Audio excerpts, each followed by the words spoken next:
51వ కీర్తన చదువు. దేవా, నీ కృప చొప్పున నన్ను కరుణింపుము. నీ వాత్సల్య బాహుళ్యత చొప్పున నా అతిక్రమములను తుడిచివేయము. నా దోషము పోవునట్లు నన్ను బాగుగా కడుగుము. నా పాపము పోవునట్లు నన్ను పవిత్రపరచుము.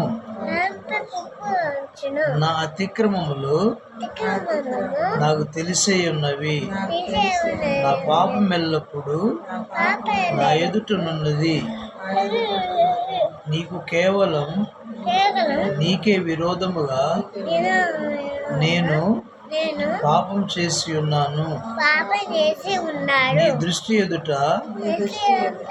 నేను చెడుతనము చేసి ఉన్నాను. కావున ఆజ్ఞ ఇచ్చినప్పుడు నీవు నీతిమంతుడుగా అగుపడుదువు. తీర్పు తీర్చినప్పుడు నిర్మలుడుగా అగుపడుదువు.